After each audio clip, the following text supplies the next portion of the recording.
रिश्ते न केवल हर दिन जीने के लिए होते हैं, बल्कि उन्हें संजीवनी देने की भी जरूरत होती है। जब मैंने पहली बार संध्या की आंखों में झांका, उस चिंगारी में डूबना मन में ख्वाबों की बुनाई करने लगा। उसकी मुस्कान ने मेरे दिल में एक सुगंध भरी, जैसे बाहर की पहली बारिश। अब जब भी उस परी के आगोश में जाने की ख्वाहिश होती थी, मन न जाने क्यों खुद को रोक लेता था। शादी के शुरुआती दिनों में हम दोनों का प्यार एक चांद तारे की तरह चमकता था, लेकिन फिर जीवन की जिम्मेदारियां उस ज्योति को कहीं बुझा देती हैं। बच्चों की जरूरतों और कामकाज के बीच में संध्या खुद को खोने लगी। वह अब भी है, पर उसकी पहचान अब ढीले कपड़ों और घरेलू कामों में समाहित हो गई। एक दिन मैं देखता हूँ, वह आईने में खुद को पहचानने की कोशिश कर रही है और मैं उसके चेहरे की उदासी को बर्दाश्त नहीं कर पा रहा। फिर एक दिन उसका बदलाव देखने को मिला। वह फिर से सजने संवरने लगी। मुझसे बिन कहे उसने अपने पुराने आप को वापस जीवित करने की कोशिश की, जैसे एक बार फिर अपने हुस्न से मुझे खींचने की कोशिश कर रही हो। जब मैंने उसे गुलाबी साड़ी में देखा तो मेरे मुंह से बेतरतीब तारीफें निकलने लगीं। उसकी आंखों में फिर से टिमटिमाने वाली खुशी को देखकर मैं समझ गया कि प्यार हमेशा नए रूप में लौटता है। इस बीच हम दोनों के बीच फिर से वो संवाद होने लगा, सपनों की बातों से लेकर संस्मरणों की यादों तक। जैसे जैसे हम एक दूसरे के लिए समय निकालने लगे, हमारी पुरानी यादें फिर से ताजा होने लगीं। मुझे एहसास हुआ कि प्यार केवल महसूस करने के लिए नहीं, बल्कि उसे जताने के लिए भी चाहिए। इस नए अध्याय ने हमें फिर से एक दूसरे के करीब ला दिया। अब मैं उसे देखता हूँ तो वही साधारण लेकिन खूबसूरत संध्या दिखती है, जो कभी सिर्फ मेरी और मेरे लिए थी।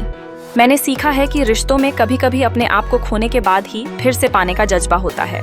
सच में प्यार को निभाने के लिए थोड़ा वक्त निकालना बहुत जरूरी है।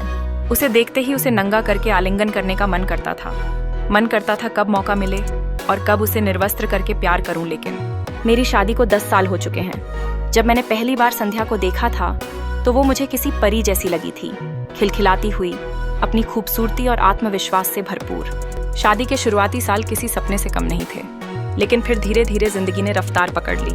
बच्चे हुए, जिम्मेदारियां बढ़ीं और न जाने कब मेरी वही संध्या कहीं खो गई। वो जो हमेशा तैयार होकर संवर कर मेरे सामने आती थी, अब ढीले ढाले कपड़ों में, बिना कंघी किए, बस घर और बच्चों में उलझी रहती थी। शुरुआत में मैंने इस बदलाव को नज़रअंदाज किया, सोचा शायद वक्त के साथ सब बदलता है। लेकिन फिर मैंने महसूस किया कि मेरे अंदर भी कुछ बदल रहा है। मेरा उत्साह खत्म होने लगा। वो आकर्षण जो कभी मुझे उसकी ओर खींचता था, अब कहीं गायब हो चुका था। अब मैं घर में ज्यादा वक्त बिताने के बजाय ऑफिस में देर करने लगा, मोबाइल में व्यस्त रहने लगा, दोस्तों के साथ ज्यादा समय बिताने लगा। मैं खुद नहीं जानता था कि मैं किस चीज से भाग रहा हूँ, लेकिन कहीं ना कहीं मैंने संध्या में रुचि लेना छोड़ दिया था। मुझे याद है वो शाम जब मैं घर लौटा था। संध्या कमरे में खड़ी आईने में खुद को देख रही थी। उसके चेहरे पर एक अजीब सी उदासी थी, जैसे वो खुद को पहचानने की कोशिश कर रही हो। मैं बिना कुछ कहे चुपचाप वहां से निकल गया, लेकिन उसके चेहरे की वो झलक मेरे दिल में अटक गई। अगले कुछ दिनों में मैंने एक अजीब बदलाव देखा। संध्या ने खुद पर ध्यान देना शुरू कर दिया था। बालों को संवारना, हल्का सा श्रृंगार करना, पुराने ढीले कपड़ों की जगह सुंदर सूट और साड़ियाँ पहनना, ये सब धीरे धीरे होने लगा। एक शाम जब मैं ऑफिस से लौटा तो संध्या दरवाजे पर खड़ी थी। उसने हल्की गुलाबी साड़ी पहनी थी, बाल खुले थे, माथे पर छोटी सी बिंदी थी। मैं जैसे ठहर सा गया। तुम आज बहुत सुंदर लग रही हो, मेरे मुंह से बिना सोचे निकल गया।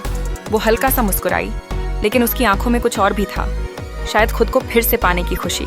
उस दिन के बाद जैसे हमारा रिश्ता फिर से जी उठा।